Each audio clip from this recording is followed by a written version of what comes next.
लग्नानंतर होईलच प्रेम या मालिकेच्या पुढील काही येणाऱ्या भागांचे अपडेट जाणून घेऊया आपल्या आजच्या या व्हिडिओमध्ये. चला तर मग प्रेक्षकांनो, अजिबात वेळ वाया न घालवता सुरुवात करूया आपल्या या व्हिडिओला. तर आता आपण इथे पाहणार आहोत की कशा पद्धतीने आता काव्या आणि पार्थला एकत्र आणण्यासाठी मालिनी काकू लढवणार जबरदस्त शक्कल, त्याचबरोबर नंदिनीबरोबर राहता यावं यासाठी लढवणार जीवा नवीन युक्ती. आता नेमकं काय घडतं हे जाणून घेऊया आपल्या या व्हिडिओ मध्ये. तर आता आपण इथे पाहतो की मालिनी काकू ह्या पार्थला म्हणत असतात, आता तू सांगितलंस ना तुझ्या बायकोला मटण आवडत नाही तर तिला चिकन आवडतं म्हणून, मग आता तिला चिकन आवडतं तर जा पटकन मस्तपैकी चिकन घेऊन ये. आज मस्त देशमुखांच्या पद्धतीने चिकन बनवणार मी, जा जा जा लवकर जा, छानपैकी चिकन घेऊन ये. पार्थ म्हणत असतो, आई मी का जाऊ म्हणून, माझा काय संबंध. पहिली गोष्ट चिकन वगैरे बनवण्याची ना मुळात काही गरजच नाही आहे, एवढं काही घडलेलंच नाही आहे. काव्या मी तुम्हाला सांगितलं ना की तुम्ही इथे नाही राहू शकत म्हणून, तर तुम्ही नाहीच राहू शकत, तुम्ही जा बरं. त्याबरोबर विक्रम काका म्हणत असतात, पार्थ अरे असं काय करतोयस तू, घरच्या आलेल्या लक्ष्मीला, घरच्या सुनेला कधीच घराबाहेर तू निघून जा असं सांगायचं नसतं. ती स्वतःहून स्वतःच्या पायाने परत चालत आपल्या घरी आलेली आहे की नाही, मग उलट आपण तिचं स्वागत करायचं, आदर सत्कार करायचा, कौतुक करायचं. आणि कौतुक करण्यासाठीच तर तुला सांगतोय ना, मस्त आज बेत होऊन गेला पाहिजे, झणझणीत देशमुख स्टाईलचं चिकन. जा जा जा मस्तपैकी चिकन घेऊन ये, हवं तर मटणसुद्धा घेऊन ये, आपण मटणही खातो काय, मस्त आज बेत होऊनच जाऊ दे. मालिनी काय म्हणतेस, आणि काहीतरी छान आज आणखीन बनव, रात्री जेवल्यानंतर मस्त आईस्क्रीमचं सुद्धा बेत आखूया. आज अगदी सगळं वातावरण कसं मंगलमय वाटतंय सुनबाई घरी आल्या म्हटल्यावर. त्याबरोबर पार्थ म्हणत असतो, आई बाबा तुम्हा दोघांचं हे सगळं काय सुरू आहे, मी इथे काय म्हणतोय आणि तुमचं काहीतरी वेगळंच सुरू आहे. चिकन आणा, मटण आणा, आईस्क्रीम खायचं आहे बाबा तुम्हाला, मी सांगतोय ना की काव्याला इथे नाही राहता येणार म्हणजे, मग तुम्ही दोघंजणं फोर्स कसला करताय त्यांना. काव्या तुम्हाला कळत नाही आहे का, मी तुम्हाला काय सांगितलं, तुम्ही जा बरं इकडनं. आणि मग तो काव्याला जायलाच सांगत असतो. मालिनी काकू म्हणतात, पार्थ पुरे झाला आता, असा उगाचच्या उगाच काहीतरी विचित्र हट्टीपणा करू नकोस, जा म्हणजे काय जा, हे घर तिचं सुद्धा आहे ना, मग ती इकडनं जाणार आणि कुठे जाऊन राहणार. काव्या इकडनं कुठेही जाणार नाही आहे, ती या घरची सून आहे आणि ती इथेच राहणार. आणि आता तू चिकन आणायला जातोयस, that's it, is it enough now. Parth म्हणतो, मी नाही जाणार. मालिनी काकू म्हणतात, पार्थ लहान असताना जसं ऐकलं नाहीस की पटकन एक फटका द्यायची ना, तसा आता मी तुला फटका देईन ना, त्याआधी तू जा बरं. त्याबरोबर काव्यसुद्धा म्हणते, धनी अहो असं काय करताय, जा ना, एवढं मालिनी काकू सांगतायत तर या की घेऊन चिकन, काय फरक पडतोय असा, चिकनच तर खायचं आहे ना. आता पार्थ म्हणतो, तुम्ही पहिलं हे धनी म्हणणं बंद करा. काव्य म्हणते, मग जा ना तुम्ही, म्हणजे उगाचच्या उगाच आम्हाला इरिटेट होणारच नाही आणि आम्ही तुम्हाला फोर्स करणारही नाही. त्याबरोबर मग लगेचच पार्थ म्हणतो, ठीक आहे कळलं, जातोय मी, घेऊन येतोय चिकन, कळलं ना, आलो. आणि मग आता लगेचच पार्थ हा तिकडनं चिकन आणण्यासाठी जायला निघालेला असतो. आता पार्थ हा जात असतो तर पार्थ चाललेलं असताना मालिनी काकू म्हणत असतात की जा मस्तपैकी घेऊन ये, मस्त बेत करूया आज, सुनबाईंना पण भारी वाटलं पाहिजे एकदम.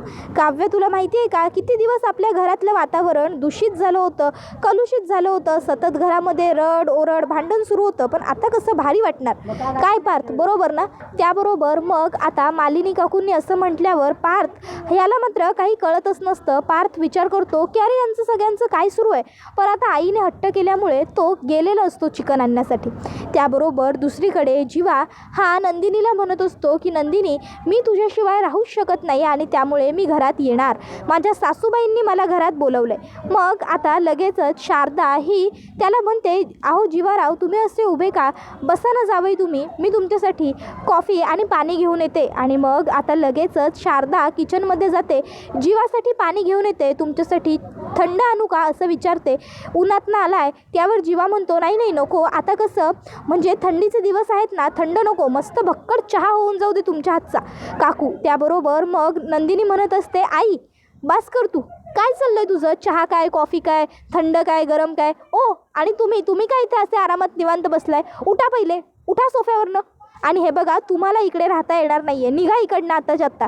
त्यावर जीवा म्हणत असतो, नंदिनी मी तुला मगाशीच सांगितलं ना की तू मला वचन दिलं होतंस, आठवली ना साडी, मग वचन दिलं होतंस आणि आत्ता सरळ सरळ निघा असं म्हणतेस, याला काय अर्थ आहे? असं नाही चालणार. तू वचन दिलं होतंस, तुला पाळावं लागेल. नंदिनी म्हणते, हे बघा जीवा, मी तुम्हाला आधीच सांगितलं आहे की मला तुमचं काही एक ऐकून घ्यायचं नाही आहे आणि वचन वगैरे ते सगळं आता तुम्ही विसरा. मी काही वचन वगैरे पाळणार नाही आहे. तुम्ही असं समजा की हवं तर नंदिनीने वचन मोडलं आणि इकडनं निघा. कळलं तुम्हाला? प्लीज जा ना जीवा. त्याबरोबर जीवा म्हणतो, नंदिनी अरे यार, याला काय अर्थ आहे? मी तुला एवढं सांगतोय आणि तू थेट मला सांगतेस की तू वचन मोडतेस म्हणून. असं नाही चालणार आहे नंदिनी. तुला तुझं वचन वगैरे काहीही मोडता वगैरे येणार नाही आहे. तुला तुझं वचन पार पाडावंच लागणार आहे आणि तू दिलेलं वचन आहे, त्यामुळे मी कुठेही जाणार नाही आहे. मला हवी असते ती वस्तू घेतल्याशिवाय जात नाही, हे तर तुला माहिती आहे. तूच नेहमी म्हणतेस ना की मी हट्टी आहे, मी जिद्दी आहे, मी लहान मुलांप्रमाणे वागतो. मग हवं तर तू असं समज की हा माझा हट्ट आहे, मला तुझ्या जवळच राहायचं आहे आणि तू मला वचन दिलं आहे, त्यामुळे तू मला इकडनं कुठेही घालवू शकत नाही आणि तू मला हकलवूसुद्धा शकत नाही. त्यामुळे आता तू उगाचच्या उगाच इथं मला ताटगळत उभं ठेवून माझा आणि तुझा, आपल्या दोघांचाही वेळ वाया घालवण्यापेक्षा शांतपणे मला घरात घे. मस्त मला काहीतरी तुझ्या हातचं खमंग खाऊ घाल. उगाचच्या उगाच का असा वेळ वाया घालवतेस? त्यावर शारदासुद्धा म्हणत असते की हो गं नंदिनी, तुझं काय चाललं आहे नुसतं? मगापासून तू किती वेळ त्यांना असं बाहेर दारात ताटगळत उभं ठेवलं होतंस. आता मी त्यांना घरात घेतलं आहे तर कमीत कमी त्यांच्याबरोबर चांगलं बोल, प्रेमाने वाग. तू वचन दिलं होतंस आणि असं वचन मोडणं बरोबर नाही बाळा. आपण मोहिते कधीच दिलेला शब्द मोडत नाही. त्यावेळी मग त्या ठिकाणी आता धनंजय येतो. धनंजय म्हणत असतो, बरोबर बोललीस तू शारदा, आपण मोहिते दिलेला शब्द कधीच मागे फिरवत नाही. पण नंदिनीने जीवाला वचन दिलं आहे, मी तर नाही ना. जीवा हे बघ, हे घर माझं आहे. नंदिनी माझी मुलगी आहे आणि तू माझ्या घरात राहू शकत नाहीस आणि माझ्या मुलीच्या इच्छेविरुद्ध अजिबातच नाही. नंदिनीची जर इच्छाच नाही आहे की तुझ्याबरोबर राहायचं, तर मग तू तिच्यावर जबरदस्ती करून ह्या घरात राहू शकत नाहीस. कळलं तुला? त्यामुळे आत्ताच्या आत्ता ताबडतोब तू इकडनं निघायचं. जीवा हे बघ, मला तुझा आणखीन जास्त अपमान करायला लावू नकोस. मी जर तुला व्यवस्थित, सभ्य, सुशिक्षित भाषेत सांगतोय इकडनं ताबडतोब निघून जा, तर त्याचा अर्थ असाच होतो की तू सुद्धा शांत आणि सभ्यपणे निघून जावं. उगाचच्या उगाच मला कुठल्याही दुसऱ्या पद्धतीचा वापर करायला लागायला नको. त्याबरोबर जीवा म्हणत असतो, हे बघा धनंजय काका, मला मान्य आहे माझ्याकडून चूक झाली आहे. चूक नाही, माझ्याकडून गुन्हा झाला आहे बस. पण मी एक गोष्ट खरं सांगतो, यातलं काहीही मी किंवा काव्याने जाणून बुजून केलं नव्हतं. जे काही घडलं ते सगळं अनवधानाने घडलं. मला आणि काव्याला, आम्हाला दोघांनाही माहीत नव्हतं की तुम्ही आणि बाबा एवढे चांगले घनिष्ठ मित्र आहात किंवा नंदिनी आणि पार्थचं लग्न ठरल्यानंतरही पुढे जाऊन हे असं काहीतरी घडेल हेही आम्हाला माहीत नव्हतं. नियतीच्या मनात काहीतरी विचित्र होतं आणि त्या दिवशी लग्नात एवढी सगळी गडबड झाली आणि त्यानंतर मग हे सगळं घडलं. आता जे घडलं आहे ते आम्ही सगळ्यांनी स्वीकारायचं ठरवलं आहे. मला नंदिनीला पुन्हा घरी घेऊन जायचं आहे. माझी अशी इच्छा आहे की या सगळ्यासाठी तुम्ही मला सपोर्ट करावा, तुम्ही मला साथ द्यावी. मी तुमच्यासमोर हात जोडतो हवं तर, पण प्लीज.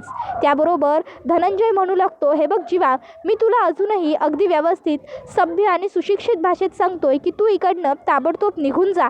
मला तुझं काही एक ऐकून घ्यायचं नाही आहे, काही एक समजून घ्यायचं नाही आहे आणि तुला मला ह्या घरात राहूनसुद्धा द्यायचं नाही आहे. मोहिते सदनमध्ये तुला येणं बंदी आहे.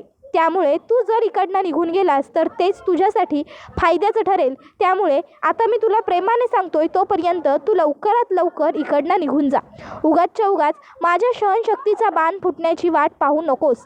जर माझ्या सहनशक्तीचा बाण फुटला तर ते तुझ्यासाठी आणखीन जास्त त्रासदायक ठरेल आणि इतरांनाही त्याच्यामुळे मनस्ताप होईल. त्याबरोबर जीवा म्हणत असतो, काका मी हवं तर तुमच्यासमोर हात जोडतो. त्यावेळी मग आता धनंजय म्हणतो, याचा अर्थ तू माझं काही ऐकून घेणार नाहीच आहेस तर. त्यावर मग आता जीवा म्हणतो, काका मी रिक्वेस्ट करतोय, प्लीज मला तुम्ही समजून घ्या ना. त्यावर धनंजय म्हणतो, बघ जीवा, मी तुला पुन्हा एकदा विचारतोय, तू इकडनं जाणार नाही आहेस का? त्यावर जीवा म्हणतो, नाही काका, मी इकडनं कुठेही जाणार नाही आहे. मी नंदिनीशिवाय नाही राहू शकत. जीवा नंदिनीचा एक हात पकडतो. त्याबरोबर मग धनंजय म्हणतो, ठीक आहे, मग आता मी काय करतो ना ते तू बघ. आता तू माझ्यासमोर काही एक पर्याय ठेवलेला नाही आहेस. आणि मग आता धनंजय हा स्वतःहूनच जीवाला म्हणत असतो आता बघ, आणि मग तो जीवाची बॅग उचलतो आणि थेट नेऊन लॉनमध्ये बाहेर फेकून देतो. त्याबरोबर जीवासुद्धा आता बाहेर जातो. नंदिनी, शारदा सगळेच बाहेर आलेले असतात. शारदा म्हणत असते, अहो तुम्ही हे काय करताय, जावई आहेत ते आपले. त्यावर धनंजय म्हणत असतो, मालिनी जावई वगैरे काही नाही आहे, समजलं ना, याने आपल्या मुलीची फसवणूक केलेली आहे, याने आपल्या मुलीबरोबर खोटारडेपणा केलेला आहे आणि या माणसाची तू बाजू घेतेस माझ्यासमोर, अत्यंत चुकीची आणि मूर्खासारखी वागतेस तू, समजलं तुला. मी या मुलाचं काही एक ऐकून घेणार नाही आहे. मला हा मुलगा माझ्यासमोर काय नंदिनीसमोर सुद्धा नको आहे. जीवा म्हणत असतो, काका प्लीज, मी रिक्वेस्ट करतो, असं नका करू काका प्लीज. त्यावेळी जीवा नंदिनीचा हात पकडून उभा असतो. तर जीवा सांगत असतो की मी नंदिनीशिवाय नाही राहू शकत, मला नंदिनी माझ्या आयुष्यात हवी आहे आणि मी माझ्या आयुष्यात तिला परत घेऊन जाण्यासाठी एवढे कष्ट करतोय काका, त्यामुळे तुम्हीसुद्धा आम्हाला मदत करा प्लीज. पण धनंजय हा जीवाला म्हणत असतो, तू नंदिनीचा हात सोड, नंदिनीचा हात सोड जीवा. पण जीवा काही हात सोडत नसतो. मग दुसऱ्या बाजूने आता धनंजय काकासुद्धा नंदिनीचा हात खेचू लागतात. आता एका बाजूने धनंजय खेचत असतो, एका बाजूने आता जीवा खेचत असतो. धनंजय म्हणत असतो, हे बघ जीवा, ती माझी मुलगी आहे, तू कितीही आणि काहीही प्रयत्न केलेस ना तरीही माझ्या मुलीला तू माझ्यापासून कधीच तोडू शकत नाही. तू माझाच नाही तर पार्थचा, नंदिनीचा, तुमच्या आईबाबांचा, सगळ्यांचाच विश्वासघात केला आहे, तुमच्यामुळे सगळ्यांचीच मान खाली गेली आहे, असं म्हणत आता धनंजय नंदिनीचा हात जोरात खेचतो आणि त्यावेळी जीवा आता खाली पडतो. त्यावेळी जीवाचं खूप वाईट वाटतं आणि नंदिनी आता लगेचच धनंजयच्या हाताला हिसका देऊन जीवाच्या जवळ येते आणि ती जीवाला व्यवस्थित उठवून उभं वगैरे करते. धनंजय म्हणतो, नंदिनी अगं काय चाललंय तुझं, हे सगळं काय करतेस तू. त्यावर नंदिनी म्हणत असते, बाबा अहो किती जोरात धक्का दिलाय तुम्ही त्यांना, पडले ते, लागलं बघा किती आहे त्यांना, आता या अशा अवस्थेत आपण त्यांना घरी तरी कसं पाठवायचं बाबा, जोपर्यंत त्यांना लागलंय तोवर त्यांना आपल्या घरी राहू देत. त्याबरोबर दुसरीकडे आता पार्थने मटण आणून दिलेलं असतं आणि तो म्हणत असतो, आई हे घे चिकन. त्याबरोबर मालिनी काकू म्हणत असतात, अरे घे म्हणजे जा मदत कर बायकोला, तुम्हाला बनवायचं आहे आता, जा जा जा बायकोला चिकन बनवायला मदत कर. त्यावर पार्थ म्हणतो, काय मी स्वयंपाकघरात जाऊन काव्याला मदत करू. त्यावर मालिनी काकू म्हणतात, हो अर्थात. त्याबरोबर पार्थ म्हणत असतो, आई आपल्या घरात ना आशाताई आहेत ज्या या सर्व गोष्टींसाठीच आहेत, मग जर मी मदत करणार असेल काव्यांना तर मग आशाताई काय करणार आहेत. त्याबरोबर मग मालिनी काकू म्हणत असतात, अरे पार्थ ते काय झालं आहे ना, आशाच्या हाताला थोडं लागलं आहे, त्यामुळे आशाला काम करायला जमत नाही आहे, सो तुला आज मदत करावी लागेल काव्याला. त्याबरोबर पार्थ आता आशाकडे बघतो आणि म्हणत असतो, आशाताई तुमच्या हाताला लागलं आहे का. तशा आशा हात दाबत म्हणते, हो ना पार्थ दादा, अहो मगाशी मी कपडे धुतले आणि वाळायला घेऊन जात होते ना, तेव्हा ती बादली जड होती ना जरा, त्यामुळं माझ्या बादलीनं हाताला दुखायला लागलो, म्हणून जरा हाताला म्हणजे दुखतंय थोडं. त्याबरोबर पार्थ म्हणतो, कळतंय तुम्हाला काय वाटतंय, मला कळत नाही आहे का, पण मला तुम्हा सगळ्यांची सगळी नाटकी ना बरोबर कळत आहेत, तुम्ही सगळे मिळून मुद्दामून मला त्रास देण्यासाठी हे सगळे प्रयत्न करताय ना, करा तुम्हाला जे आणि जितके हवेत ना तितके प्रयत्न करा मला त्रास देण्यासाठी, पण लक्षात ठेवा मला काही फरक पडणार नाही आहे. मालिनी काकू म्हणतात, पार्थ तरी याच्यामध्ये त्रास काय, स्वतःच्या बायकोला स्वयंपाकात मदत करायची, याच्यात नेमकं तुला प्रॉब्लेम काय आहे. त्याबरोबर आता विक्रम काकासुद्धा म्हणतात, पार्थ अरे काय फरक पडतो, जा ना कर मदत, तुला माहिती आहे का मी सुद्धा केली आहे मदत मालिनीला. काय मालिनी. त्याबरोबर मालिनी काकू म्हणतात, अहो पण आजकालच्या मुलांचा मेल इगो दुखवतो ना, काय तर म्हणे सिग्मा बॉय वगैरे. त्याबरोबर पार्थ म्हणत असतो, आई अगं तू काहीही काय बोलतेस, आणि मी कुठे म्हटलं की मला काव्याची मदत किचनमध्ये करायला काही प्रॉब्लेम आहे किंवा मला किचनमध्ये काम करायला काही प्रॉब्लेम आहे, म्हणून मी किचनमध्ये काम करू शकतो आणि तुलाही हे चांगलं माहिती आहे की मला उत्तम स्वयंपाक बनवता येतो, त्यामुळे मी स्वयंपाक तर करूच शकतो. त्यावर मालिनी काकू म्हणतात की अरे मग एवढं बोलतोयस कशाला, करून दाखव ना. त्यावर पार्थ म्हणतो, करून दाखव म्हणजे आई अर्थात मी करूच शकतो. मग आता पार्थ हा किचनमध्ये आलेला असतो आणि तो आता काव्याला स्वयंपाक बनवायला मदत करत असतो. पार्थ आणि काव्या दोघंजण एकत्र मिळून छान स्वयंपाक करत असतात. काव्या मध्ये पार्थला त्रासही देत असते. त्या दोघांचं सगळं छान सुरू असतं. तर हे सगळं बघून रम्याला मात्र खूपच जास्त राग येत असतो आणि आता रम्या म्हणते, आई बघ आता मी काय करते ते, आणि मग आता मी या काव्याला पार्थजवळ थांबूच देणार नाही असं म्हणत आता रम्या लंगडत काव्याला आणि पार्थला वेगळं करण्यासाठी चाललेली असते. त्याबरोबर मालिनी काकू रम्याचा हात पकडतात आणि रम्याला म्हणतात, जागेवर थांबा रम्या, एक पाऊलसुद्धा पुढे टाकू नको.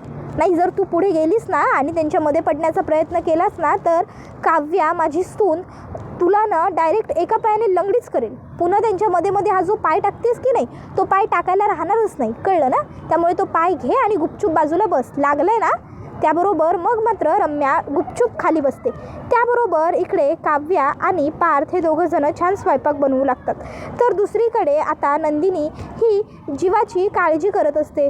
जीवाला ती विचारत असते की तुम्हाला फार लागलेलं नाही आहे ना, फार दुखत नाही आहे ना. त्यावर जीवा म्हणतो दुखत होतं, पण आता तू एवढं विचारतेस प्रेमाने तर जाऊ दे, काही हरकत नाही, लागलं तर काय करणार आता. त्यावर नंदिनी म्हणते थांबा मी मसाज करायला तेल वगैरे काहीतरी घेऊन येते. आणि मग नंदिनी तिकडनं जाते.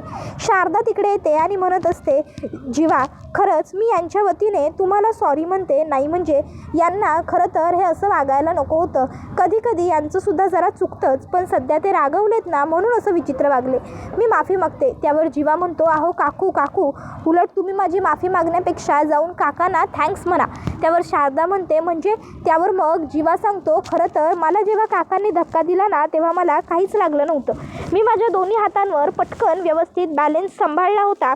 पण नंदिनी मोठ्याने ओरडली. जीवा याचा अर्थ नंदिनीला माझी काळजी वाटत होती ही गोष्ट माझ्या लक्षात आली आणि म्हणूनच मी मुद्दामून मला खूप जोरात लागल्याचं नाटक केलं आणि मग नंदिनी माझ्याजवळ धावत आली आणि म्हणूनच तर तिने मला घरात परत आणलं ना. उलट जर तुम्हाला काही बोलायचंच असेल तर काकांना थँक्यू म्हणा आणि माझ्या आता या नाटकात मदतसुद्धा करा. बघा आता माझी काळजी घेता घेता नंदिनी कशी माझ्या जवळ येते, जवळ येता येता कशी सोबत येते आणि सोबत करता करता कशी डायरेक्ट घरी मी तिला घेऊन जात होते. त्याबरोबर आता जीवाचं हे स्वप्न बघून शारदा खुश होते. शारदा जीवाला म्हणायला लागते वा जावई बापू वा, अगदी छान शक्कल लढवलीत तुम्ही. अहो पण तुम्हाला कळून चुकलंय ना की नंदिनीला खोट्याची किती चीड आहे, ते खोट्याचा तिटकारा आहे तिला. तुम्हाला माहीत असतानासुद्धा पुन्हा तुम्ही खोट्याचा आधार घेण्याची काय गरज होती, का पुन्हा खोटं बोललात तिच्याशी. त्याबरोबर मग आता जीवा म्हणत असतो मी काय करू मग तुम्हीच सांगा ना मला काकू. अहो खोटं बोलण्याशिवाय माझ्याकडे दुसरा कोणताही पर्याय शिल्लक राहिला नव्हता, म्हणूनच शेवटी मला पुन्हा खोट्याचा आधार घ्यावा लागला. पण आता तुम्ही या सगळ्यात माझी मदत कराल ना. त्यावर शारदा 100% म्हणते. तर दुसरीकडे आता रम्याला खूपच जास्त राग आलेला असतो. रम्या म्हणत असते आई बघितलंच ना अजूनही मामीचा तोरा काही कमी झालेला नाही आहे. अगं त्या काव्याने एवढे झेंडे काढले, एवढ्या नावाच्या इब्रतीच्या वाभाड्या काढल्यात, पण तरी पण बघतेस ना मामी कशी तिची बाजू घेते येते. माझी सून म्हणून कौतुक करायला मामी काही थकतच नाही आहे त्या काव्याचं. पण आता बघ मी काहीही झालं तरी काव्याला आणि पार्थला एकत्र येऊ देणार नाही म्हणजे नाही. कितीही काव्याने प्रयत्न केले ना तरी मी प्रत्येक वेळी असं काहीतरी करणार की ज्यामुळे काव्या पार्थच्या मनातनं कायमची उतरायला हवी, म्हणजे हवीच. फक्त बघत राहा आई तू आता मी काय करते ते. आतापर्यंत ह्या रम्याचं सगळ्यांनी जे रूप नाही ना पाहिलेलं ते रूप आता सगळे ह्या रम्याचं पाहतील. त्याबरोबर मग वसुहत्या म्हणत असते तसंच घडायला हवं रम्या. आता सगळ्यांचा माज तुला जिरवायचाच आहे. सगळ्यांना कळू देत की तू काय चीज आहेस ते. त्याबरोबर आता हा व्हिडिओ इथेच संपतो. व्हिडिओ आवडला असेल तर व्हिडिओला लाईक करा. चॅनलवर नवीन असाल तर चॅनलला सबस्क्राईब करा आणि बेल आयकॉन आठवणीने प्रेस करा, जेणेकरून तुम्हाला पुढच्या प्रत्येक व्हिडिओचं नोटिफिकेशन मिळत जाईल आणि सर्व व्हिडिओंचा आनंद हा अगदी उत्तम पद्धतीने घेता येईल. चला तर मग आजच्या पुरतं इथेच थांबूया. पुढचा व्हिडिओ येईपर्यंत या व्हिडिओचा छान पद्धतीने आनंद घेत राहा. टाटा बाय बाय, धन्यवाद. Take care all of you.